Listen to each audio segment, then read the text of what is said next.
Krishnamurti in dialogue with Dr. Allan W. Anderson. Krishnamurti, at the end of our last conversation, if I remember correctly, we were looking into the relationships among living and love and death. That is, we had just begun to when we had to bring our discussion to an end.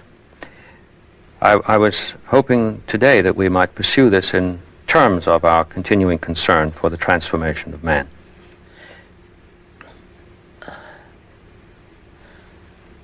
As usual, sir, it's such a complex question, this living,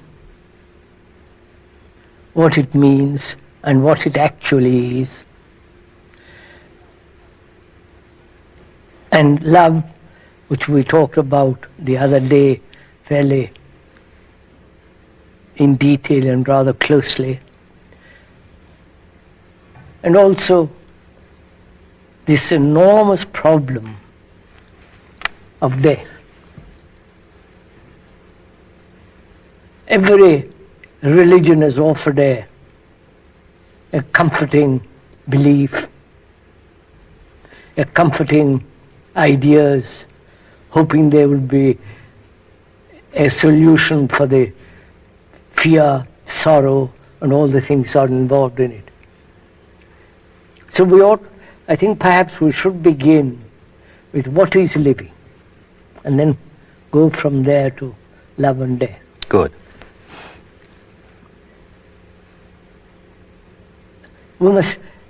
Shouldn't we actually look at what we call living now, what is taking place? Yes. What actually is going on, which we call existence, living, those two words to cover this whole field of man's endeavor to better himself.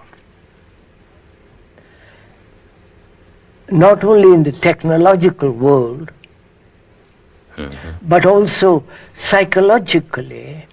He wants to be different, he wants to be more than what he is, and so on. So when we look at it, in whatever country, in whatever race, or whatever religion they belong to, it is a matter of constant struggle. From the moment you are born, the moment you die, it is one battle. Not only in relationship with other human beings, however intimate or not intimate, but also economically, socially, morally. It is a vast battle. I think everyone agrees to that. I mean, that's obvious. The conflict, the struggle, the suffering, the pain, the frustrations, the agony, the despairs, the violence, the brutality, killing each, all that is what's actually going on. Spending 40, 50 years in an office in a factory, occasional holidays for a month, and a wild kind of holidays, because the holidays are a reaction to their monotonous life. Time out, or whatever it's called. You see them all over Europe, Americans, going from museum to museum, looking at this, that, rushing about, and that is an escape from the monotony of their daily routine. And they go off to India, and there are, I believe, about 15,000 so-called hippies in various dresses, in various monasteries, in various cities, doing the most fantastic things, selling drugs, some of them, and putting on Indian clothes, dressing up as monks and all that. It's a kind of vast, romantic, sentimental escape from their daily, monotonous, routine life. That is what we call living. The battle in relations, the battle in business, in economic environment. It is a constant struggle. What you've said seems to be ingrained into the grasp of this living itself. We have a saying, life is a battle. We interpret it in terms of what you've said.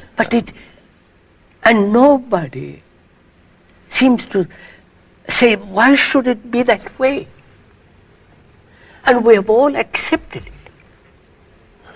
We say, yes, that is part of our existence. If we don't struggle, we are destroyed. It's part of our natural inheritance. From the animals, we see how it struggles. So we are part of the animal, part of the ape, and we must go on struggling. We have never said, is this right? Is this the way to live?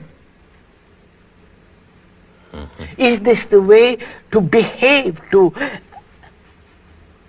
appreciate the beauty of living? The usual question turns on how to engage the battle more effectively. Effectively, successfully, with least harm, with least strain, with least heart failure, and so on. Yes. Yes. But the ground is prepared for struggle.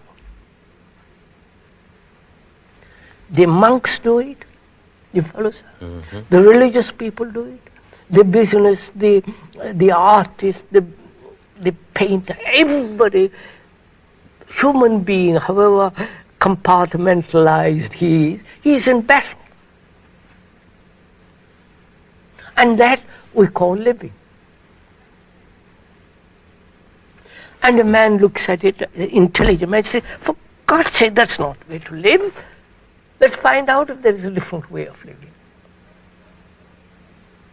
And nobody asked. I have talked to, great many politicians all over the world, and to great many gurus. We'll come to that. It's a very interesting, that word, what it means. We'll go into that. And I've talked to artists, to businessmen, to artisans, to laborers, very, very, very poor people. It is one constant battle. The rich, the poor, the middle class, the scientists, you follow, sir? Oh yes, I'm following. And nobody says, this is wrong. This isn't living. It's bleeding.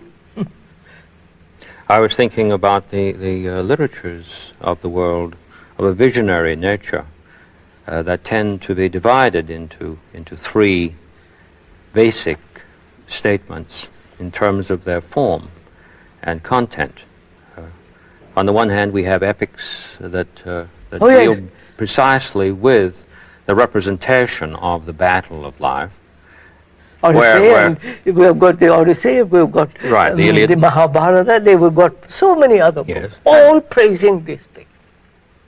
And then others deal with what we call the journey of life. The Odyssey would be specifically related to that. There are many battles concerned within it, in terms of confrontations between individuals. And then there's the notion of life as a fulfillment. But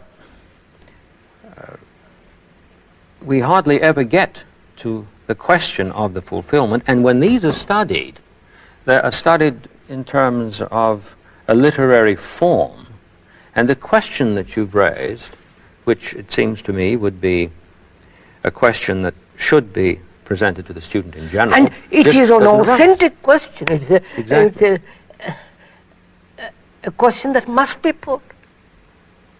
I was reflecting as you were speaking that in the classroom itself, it's taken for granted that this battle is what it is, It is to be related to with fortitude and so forth, but the question concerning it doesn't arise. No, but to some young people it has arisen, but they go off at tangents.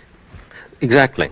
Either commune or become a Hindu, you follow, go off to some ancient country and just disintegrate. Do nothing, think nothing, just live. Which is really a lateral movement, Yeah, lateral, not a vertical one. That's right. Into the question. Yes. So, it is a valid question, and it must have a valid answer. Not theoretical, but say, but I will live that way. I will live without conflict. See what it means. I may be smothered. I question whether you will be wiped out by this society if you don't struggle. I've never struggled, personally. I've never thought of battling with myself or with somebody else. So, I think a question of that kind must not only be put verbally, but in the expression of that word, one must see if it is possible for each one of us to live that way, to live without a single conflict. That means without division. Conflict means division. Conflict means the battle of the opposites. Conflict means you and me, we and they, Americans, Russians, the division. Fragmentation, not only inwardly but outwardly. Where there is fragmentation, there must be battle. One fragment assuming the power and dominating the other fragments. So, an intelligent man, if there is such a person, has to find out a way of living which is not going to sleep, which is not just vegetating, which is not just escaping to some fanciful, mystical visions and all that stuff, but a way of living in daily life in which conflict of any kind has come to an end. It is possible. I mean, I watched it all around me for the last 50 years, the battle going on around me. Spiritually, economically, socially, one class battling the other class.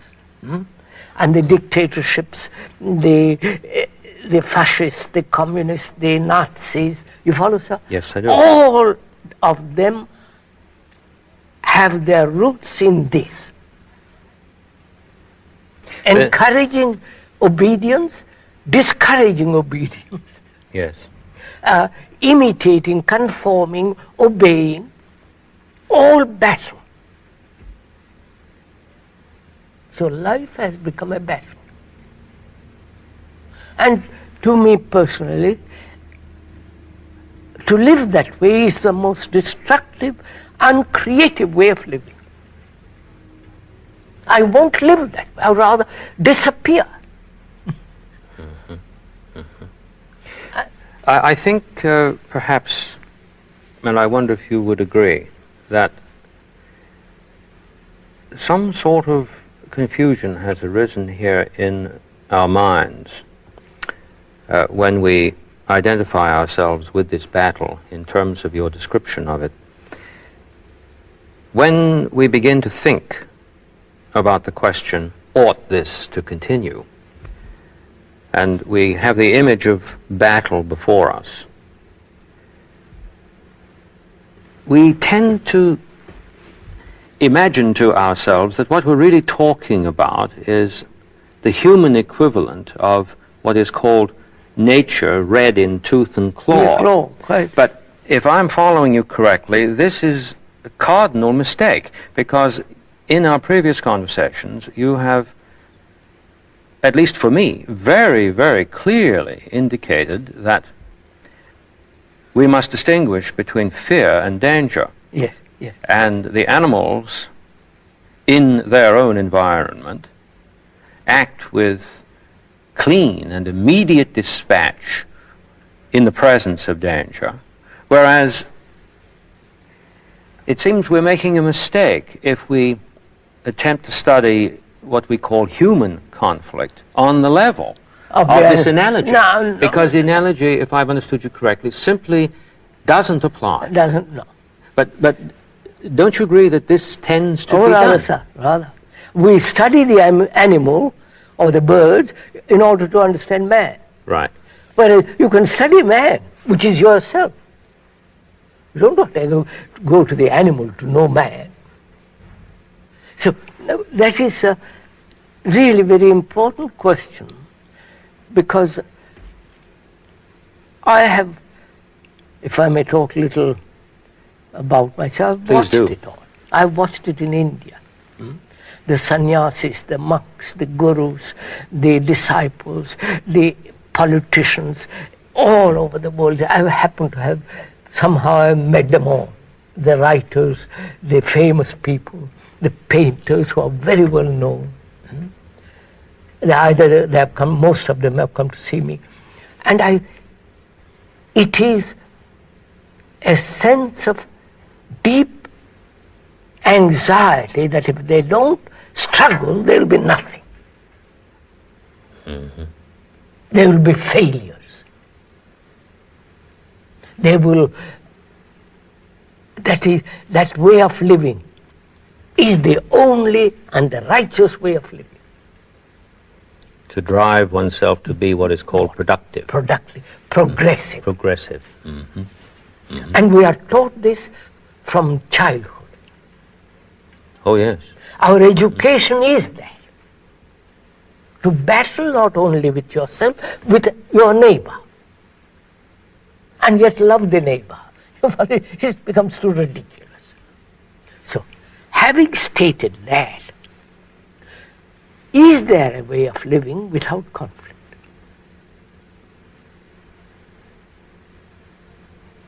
I say there is, obviously.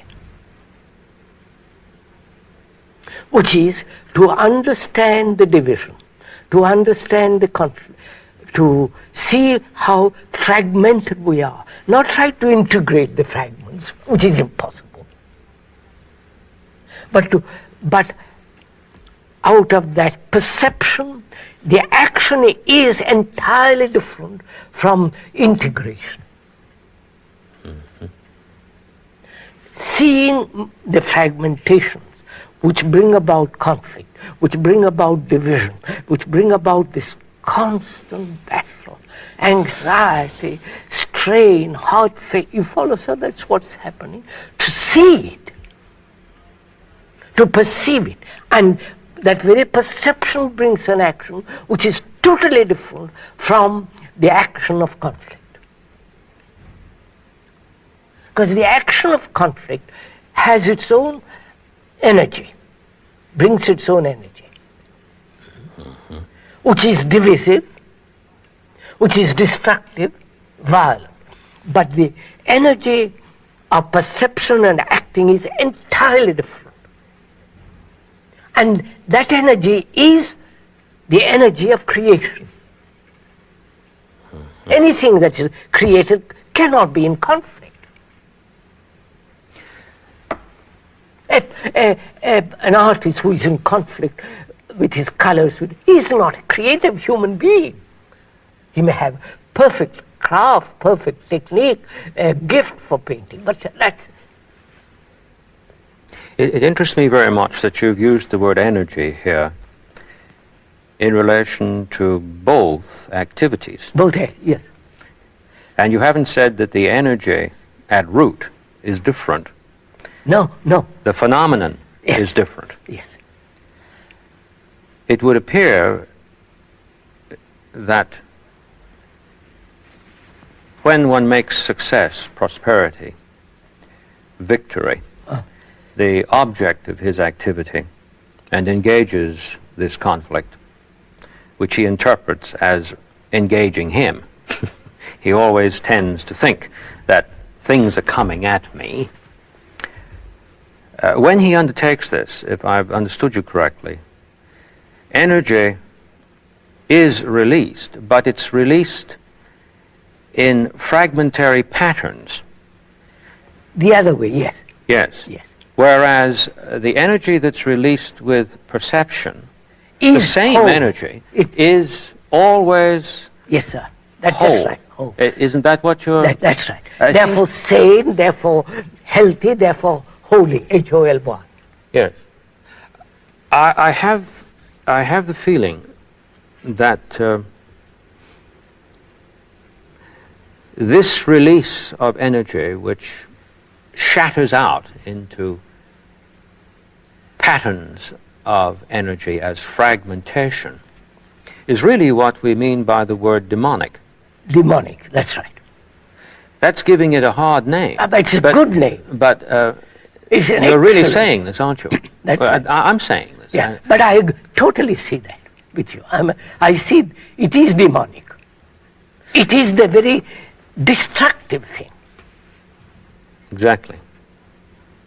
And that's what our society is. Our culture is.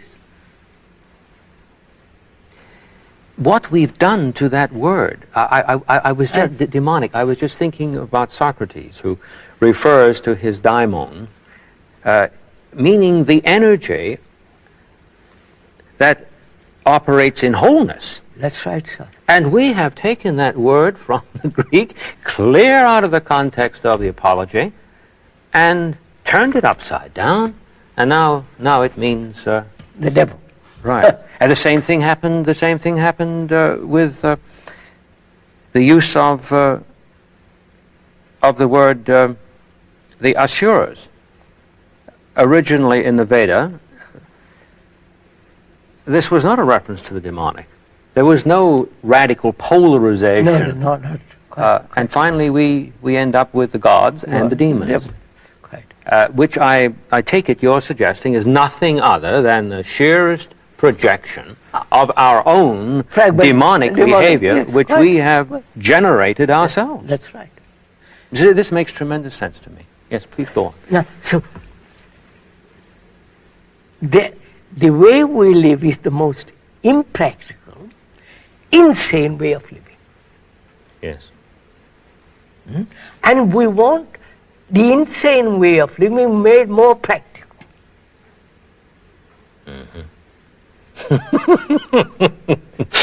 Yes, and there isn't a prayer for it. But that's what we are demanding all the time.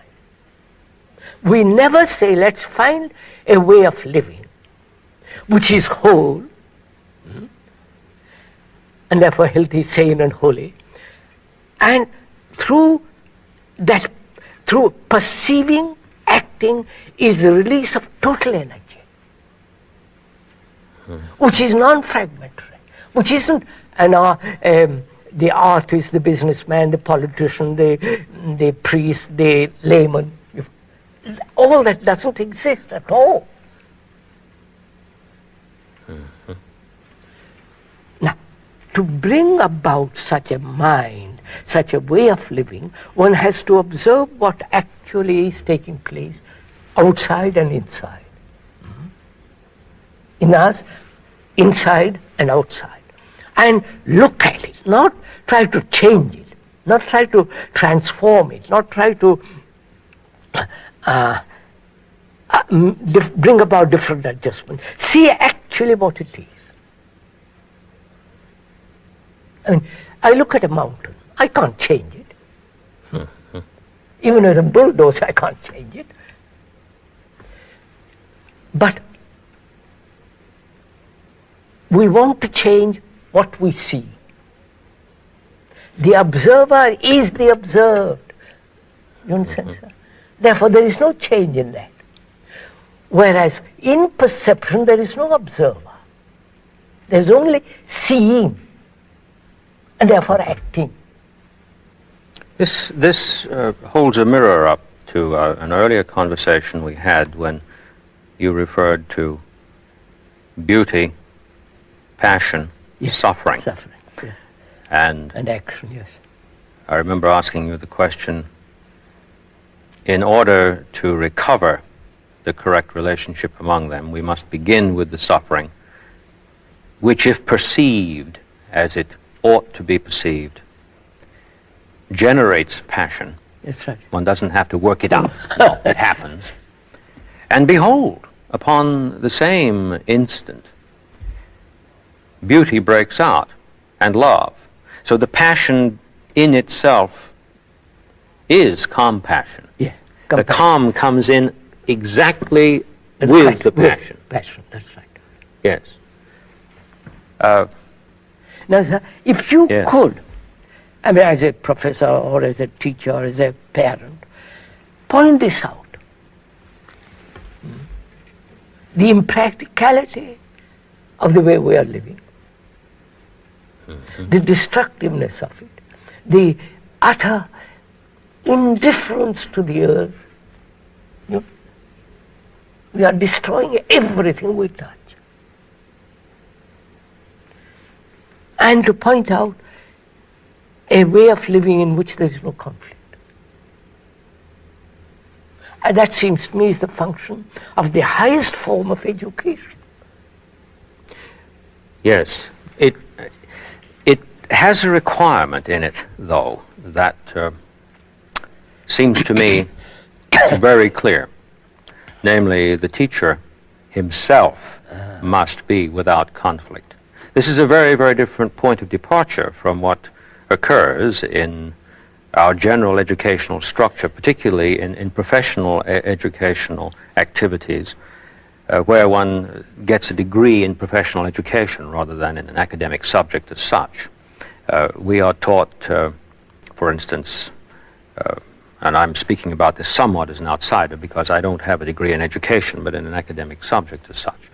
But I've observed in what goes on with my colleagues in education that tremendous emphasis is placed on techniques of teaching. Of course.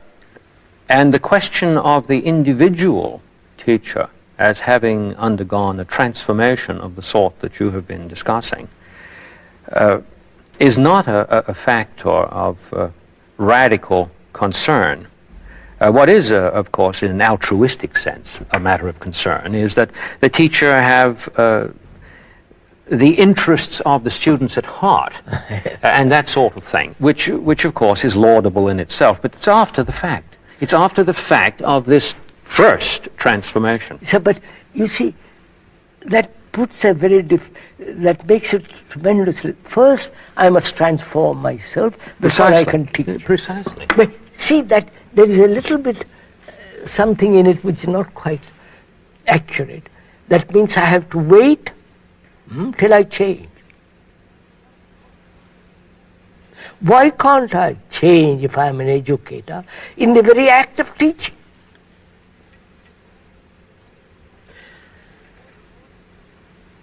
The students live in conflict. The educator lives in conflict. Now, if I was an educator with a lot of students, I would begin with that. Say, I am in conflict and you are in conflict. Let us see, in discussing, in becoming aware of our relationship, in teaching, if it's not possible for me and for you to resolve this conflict. Then it has action. But if I have to wait till I am free of all conflict, I can wait till doomsday. I see now exactly what you're saying. What you're saying is literally this.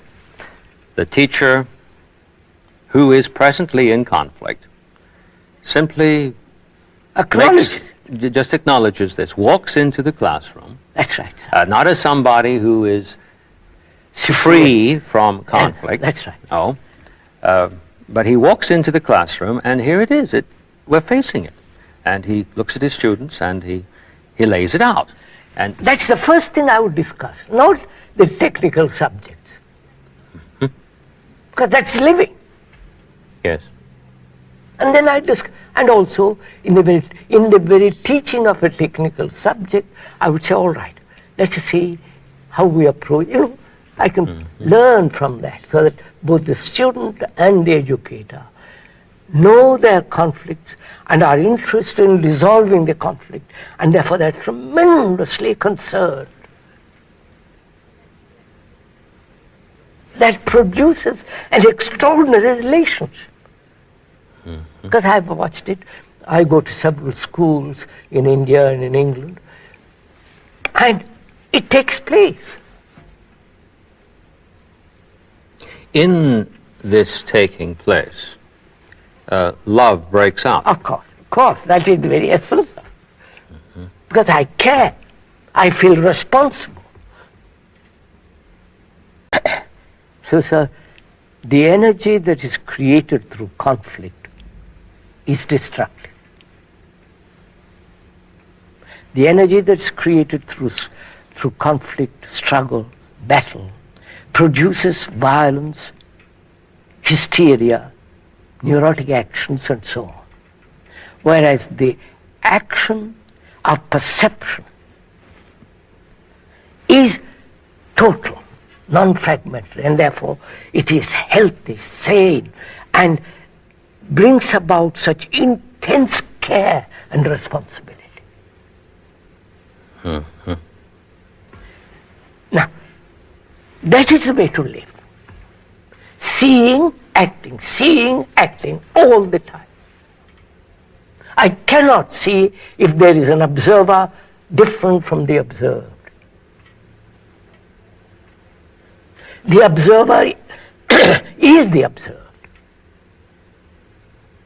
This does a very marvelous thing to what we call our confrontation with death.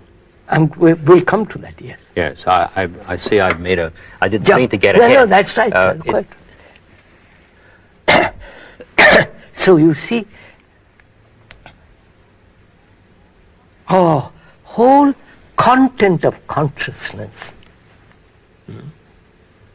is the battle, is the ground of battle, is the battleground.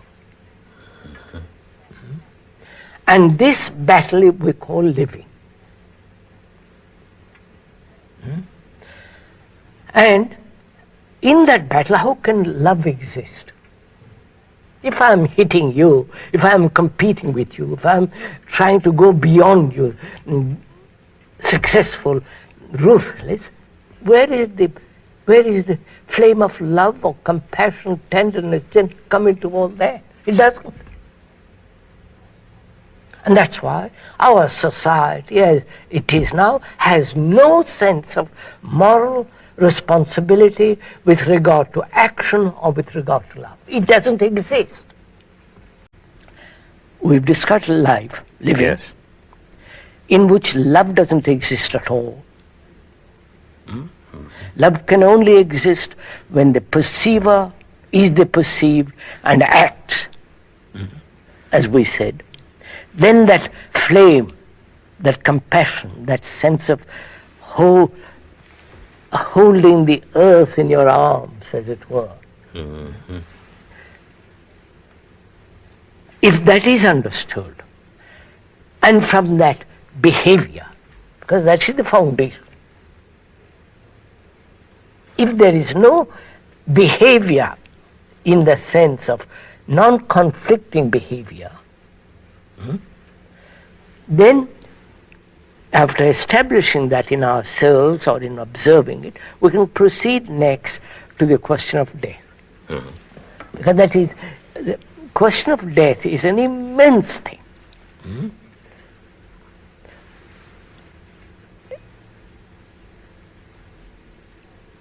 To me, living, love, and death are not separate.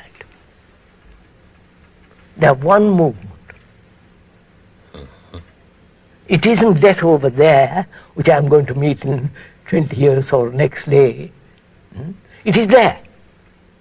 It is there with love and with living. It's a continuous movement, non-divisive. This way I live and think, feel, that's my life. I mean this. These are not just words to me. So, before we enter into the question of death, we have to go into the question of what is consciousness. Because if one doesn't understand what is consciousness, not the explanation, not the description, not the word, but the reality of consciousness. Am I, as a human, ever conscious?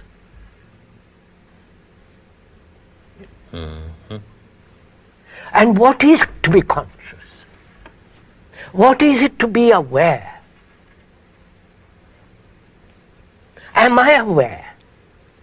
Totally. Or just occasionally I'm aware when a crisis arises.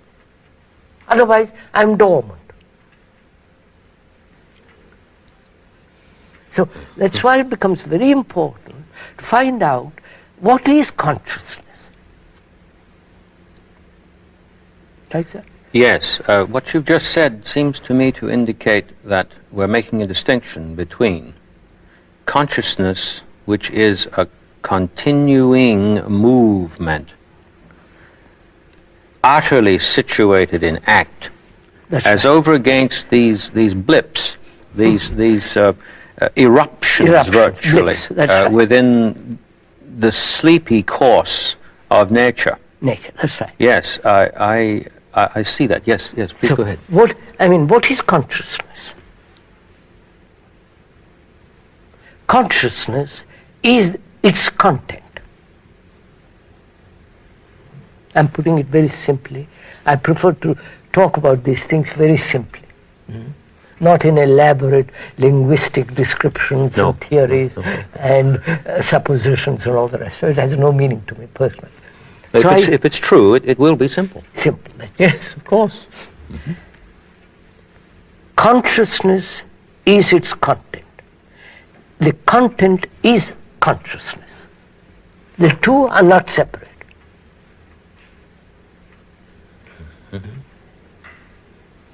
That is,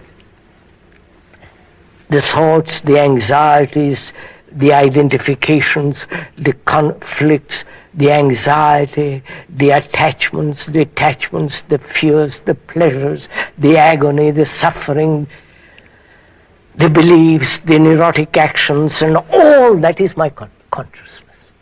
Because that is the content.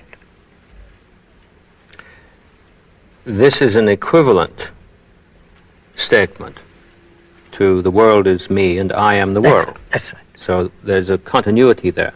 Yes. So, the content which says that's my furniture, that's my God, that's my belief, with all its nuances and subtleties and all that, is part of my consciousness. Is part of the consciousness which says, I am. I am that. I am the furniture. When I identify myself, saying that's my furniture, you follow? When I'm attached to it, I am that. I am that knowledge which says, I've acquired knowledge, I have grown in it, I have been successful in it, it has given me great comfort, it has given me a house, a position, a power. That house is me. The battle which I've been through, suffering, agony, that's me. That's my consciousness. So, the content of consciousness is its content. Therefore, there is no division as consciousness separate from its content. I can extend or widen the consciousness laterally or horizontally, horizontally or vertically, but it is still within that field. I can extend it saying God is immense. That's my belief. And I've extended my consciousness by imagining that it is extended. Whatever thought has created in the world and inside me is the content. The whole world, especially in the West, is based on thought. Its activities, its explorations, its achievements, its religions, and so on, is fundamentally the result of thought. With its images and so on, so on, so on. So that is the content of consciousness. Right? Right. Now, from that arises, what is death? Is death the ending of consciousness with its content? Or is death a continuity of that consciousness? Your consciousness is not different from mine. It may have little variations, little modifications, little more expansion, little contraction, and so on, but essentially, consciousness is yours as well as mine. Because I'm attached to my house, so are you. I'm attached to my knowledge. I'm attached to my family. I'm in despair, whether I live in India or in England or in America, whatever it is. So it is that consciousness is common. It's irrefutable. You follow, sir? Oh, it is, yes, yes, I do follow closely. So, see what happens. And I never have examined this content. I've never looked at it closely, and I'm frightened. Frightened of something which I call death. The unknown. Let's call it for the moment the unknown. So, I'm frightened. There's no answer to it. Somebody comes along and says, yes, my friend, there's life after death. I have proofs for it. I know it exists because I met my brother, my son. We'll go into that presently.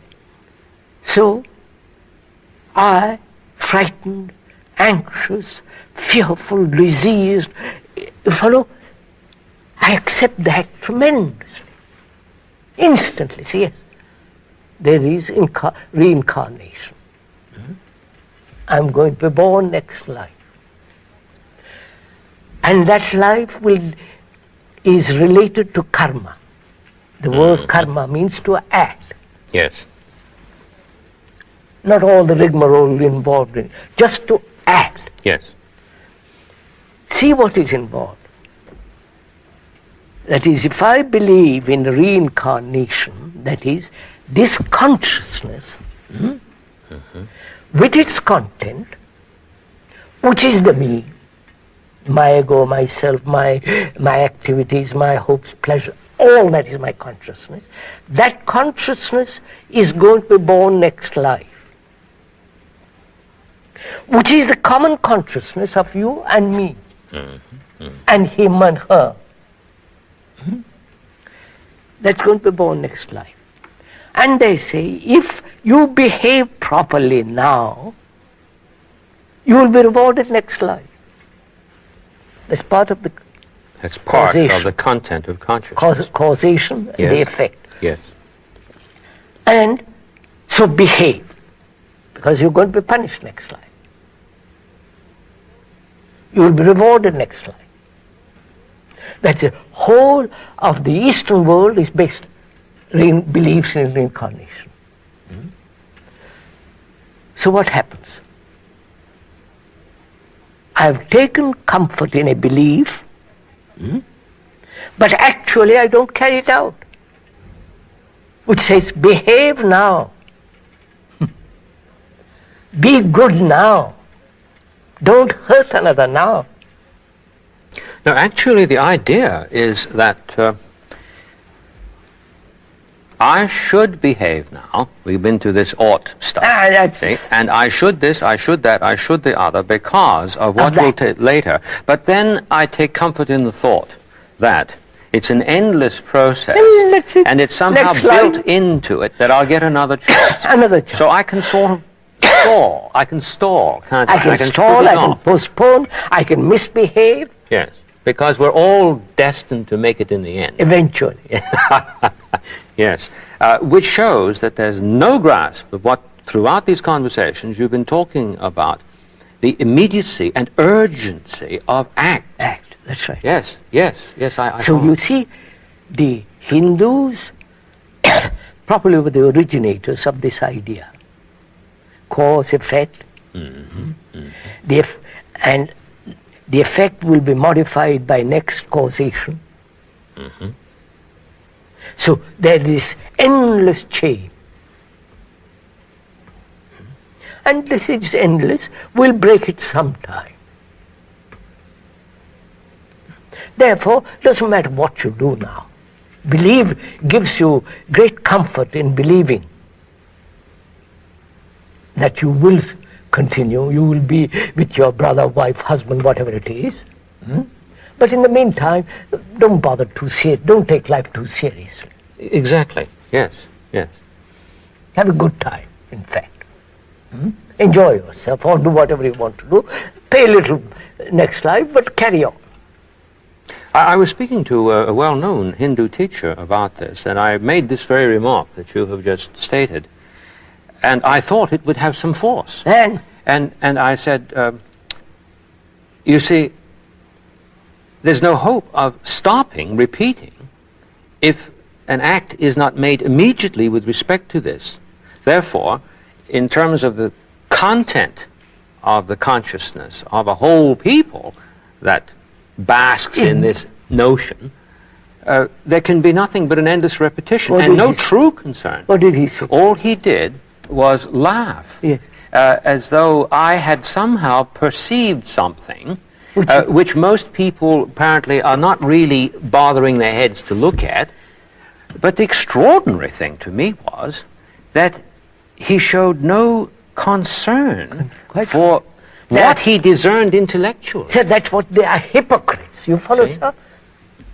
They are hypocrites when they believe that and do something quite contrary. Precisely. I understand what you mean. What you're saying there is a usage of the biblical notion of hypocrite in that strict sense. In the strict sense. Yes, in a very strict sense. In our next conversation, could we continue with this? Yes, because right. it seems to me there's a great deal involved. Splendid. I do so look forward to we're that. going to.